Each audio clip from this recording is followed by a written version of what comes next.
فلسطین کی آزادی کا مشن، یہودیوں کو قدم قدم پر دھول چٹانے والا، اکیلا ہی عالم کفر سے ٹکرانے کا حوصلہ رکھنے والا، پاک دھرتی کا ایک عظیم مجاہد، کفر پر لاوے کی طرح برسنے والے اس مجاہد کی طویل داستان سننے کے لیے چینل کو سبسکرائب کیجئے اور ویڈیو کو لائک کیجئے۔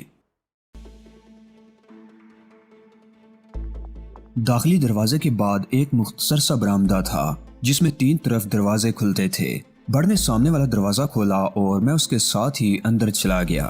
وہ ڈرائنگ روم تھا اور اس میں اندرونی دروازہ نظر آ رہا تھا۔ بڑ نے مجھ سے ایک صوفے پر بیٹھنے کو کہا۔ تہذیب کہاں ہے؟ میں نے پوچھا۔ کنیز حاضر ہے جہاں پناہ۔ اندرونی دروازے سے ایک حسین و جمیل نوخیز دوشیزہ اندر داخل ہوتے ہوئے بولی۔ بلا شبہ وہ تہذیب ہی تھی، لیکن اسے تہذیب کی حیثیت سے شناخت کرنا ناممکن تھا۔ تہذیب جس طرح سے کام کر رہی تھی وہ میرے لیے ناقابل یقین سا تھا۔ پہلے وہ مجھے ایک فحشہ کے روپ میں ملی تھی اور اس وقت ایک ایسی لڑکی کے روپ میں تھی جسے دیکھ کر دل میں خود بخود گدگدی سی ہونے لگتی ہے۔ وہ اپنی عمر سے 10 سال چھوٹی نظر آ رہی تھی، جو ظاہر ہے میک اپ کا کمال تھا۔ وہ ایک ایسی کم سن اور متناسب جسم کی مالک دوشیزہ نظر آ رہی تھی جو دیکھنے والوں کو ایک نگاہ میں اپنا اسیر کر لیتی ہے۔ میں نے بڑ کی طرف دیکھا اور وہ برا سا منہ بنا کر بولا، جانتا ہوں اب مجھ سے دفع ہونے کے لیے کہا جائے گا، جاتا ہوں، چلا جاتا ہوں۔ وہ ڈرائنگ روم کے دروازے سے گزر کر باہر چلا گیا۔ میں ہنسنے لگا اور تہذیب میرے قریب آ گئی۔ اس سور کو کیوں بلا لیا تہذیب؟ میں نے کہا۔ میں نے نہیں بلایا بلکہ یہ سور خود ہی ہمارے پاس پہنچ گیا، تہذیب بولی۔ لیکن اب مجھے احساس ہو رہا ہے کہ ہم نے اسے اپنے ساتھ نہ لا کر غلطی کی تھی۔ بڑے غضب کی صلاحیتوں کا مالک ہے، یہ کام کرنے پر آتا ہے تو ایسے ایسے کارنامے سر انجام دے ڈالتا ہے جن پر مشکل سے ہی یقین آئے۔ کسی سے پیچھے نہیں رہتا، یہ خود ہی ہمیں تلاش کرتا ہوا میرے پاس پہنچ گیا تھا۔ بہت ناراض تھا، کہتا تھا کہ ہم نے اسے نظر انداز کر کے اچھا نہیں کیا اور وہ اپنی زندگی میں آخری بار اس مہم میں ہمارے ساتھ شریک ہے۔ اس کے بعد ہماری اور اس کی راہیں جدا ہو جائیں گی۔ ہاں تہذیب، اس کے خلوص پر کسی قسم کا شبہ نہیں کیا جا سکتا۔ میں نے کہا، تم نے یہ میک اپ بڑی مہارت سے کیا ہے تہذیب۔ مجبوری ہے لی، تہذیب نے ایک ٹھنڈی سانس لے کر کہا۔ یہاں آ کر جس قسم کے حالات سے دوچار ہونا پڑا ان میں میک اپ کیے بغیر گزارا ہی نہیں تھا۔ میک اپ کے بغیر تمہارا گزارا نہیں تھا اور اس میک اپ کو دیکھ کر میرا گزارا نہیں ہو رہا۔ میں کیا کروں؟ میں سمجھی نہیں تم کیا کہنا چاہ رہے ہو، تہذیب نے حیرت سے کہا۔ تمہیں دیکھ کر یہ بھی یاد نہیں رہا کہ میں کون ہوں اور کس مقصد کے تحت یہاں آیا ہوں؟ بہت کچھ بھول جانے کو جی چاہ رہا ہے تو بھول جاؤ نالی، تہذیب نے شرماتے ہوئے کہا۔ کون تمہیں یاد رکھنے کے لیے کہہ رہا ہے؟ وہ میرے برابر ہی آ بیٹھی۔ میں نے اسے محبت بری نظروں سے دیکھا اور اس کے بعد کچھ دیر کے لیے ہم واقعی سب کچھ بھول گئے۔ تم نے بہت جلدی مجھے اس ہوٹل سے ہٹا لیا۔ خود فراموشی کے لمحات گزرنے کے بعد میں نے تہذیب سے پوچھا، تم یہ بتاؤ علی کہ اس سلسلے میں تم کہاں تک پہنچے؟ تہذیب نے مجھ سے جواباً سوال کیا۔ یوں سمجھ لو کہ اب تک میں کچھ بھی نہیں کر سکا۔ 2 قتل کیے اور 4 مقتول دیکھے، اس کے علاوہ کچھ بھی نہیں۔ مجھے معلوم ہے کہ تم نے الزے فورے اور اس کے ساتھی کو قتل کر دیا اور یہ بہت اچھا ہوا، اس لیے کہ الزے فورے بہت خطرناک آدمی تھا۔ اس کی حیثیت شیمرہ خاندان کے سربراہ کی سی تھی۔ تمہیں یہ تو معلوم ہی ہے کہ شیمرہ خاندان یہاں کا پسماندہ ترین اور بدنام ترین خاندان ہے۔ اس میں اکثریت جرائم پیشہ افراد کی ہے، مگر ان میں سے کوئی بھی صاحب حیثیت نہیں ہے۔ ڈی فوسٹر اپنے خاندان کو اس پسماندگی سے نکالنے کے ارادے سے یہاں آیا تھا اور الزے فورے اس کا بھرپور طریقے سے ساتھ دے رہا تھا۔ اس کے علاوہ اور بھی بہت سے لوگ ڈی فوسٹر کے ساتھ ہیں، لیکن الزے سب سے زیادہ خطرناک تھا اور اسی لیے اس کا راستے سے ہٹ جانا ضروری تھا۔ لیکن تم نے جن 4 مقتولوں کی بات کی ہے علی، میں ان سے ناواقف ہوں۔ الزے فورے نے مجھے ایور گرین کے ہٹ نمبر 17 کا پتہ دیا تھا جہاں ڈی فوسٹر مقیم تھا، مگر وہاں مجھے KGB کے 4 ایجنٹوں کی لاشیں ملی جنہیں غالباً سائنائڈ کے ذریعے ہلاک کیا گیا تھا۔ اگر تم سمجھ رہے ہو کہ انہیں ڈی فوسٹر نے ہلاک کیا ہے تو یہ غلط ہے، اس کے ذمہ دار کچھ اور لوگ ہیں علی۔ تمہیں کیسے معلوم ہوا؟ میں نے حیرت سے کہا۔ تہذیب ہنسی۔ یہی تو پرلطف بات ہے علی، اس بار ہم دونوں کا براہ راست ٹکراؤ ہے۔ کہاں ہے؟ میں نے حسرت آمیز لہجے میں کہا۔ تم تو مجھ سے اتنے فاصلے پر بیٹھی ہوئی ہو۔ شرارت نہیں علی، تہذیب جیب کر بولی۔ یہ حقیقت ہے کہ اس بار میں تم سے مقابلہ کر رہی ہوں۔ اگر یہ حقیقت ہے تو یہ بھی سن لو کہ میں تمہارے مقابلے میں شکست کا اعلان کر رہا ہوں۔ تم نے ایسا کیا تو سمجھ لو کہ ہمارے درمیان جھگڑا ہو جائے گا۔ تہذیب نے منہ بنا کر کہا، کیوں بھائی، میں تمہیں شکست تو نہیں دینا چاہتی، لیکن میں تم سے شکست کھانا چاہتا ہوں، اس طرح نہیں۔ تہذیب نے کہا، میدان میں آ کر فیصلہ ہوگا، اور فیصلہ اسی صورت میں ہوگا جب بھرپور مقابلہ کیا جائے۔ یہ کام شاید میں کبھی نہ کر سکوں۔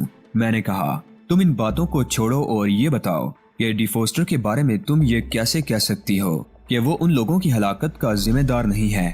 یہ میری اپنی معلومات ہیں۔ تہذیب نے کہا، KGB کے ہلاک ہونے والے چاروں ایجنٹ بھی کسی خاص اہمیت کے حامل نہیں تھے، لیکن یہ معلوم نہیں ہو سکا کہ وہ وہاں کیسے پہنچ گئے۔ تاہم یہ ضرور ہے کہ لمبا چکر چل رہا ہے۔ امریکہ سے فارمولے چرا کر فرار ہوتے وقت ڈی فوسٹر نے کوئی باقاعدہ پلاننگ تو کی نہیں تھی۔ شاید وہ جذباتی ہو گیا ہوگا اور اس نے سوچا ہوگا کہ وہ امریکہ کے اس اہم راز کو کسی ملک کے ہاتھوں فروخت کر کے بہت بڑی دولت حاصل کر لے گا اور اپنے خاندان کی مدد کرے گا۔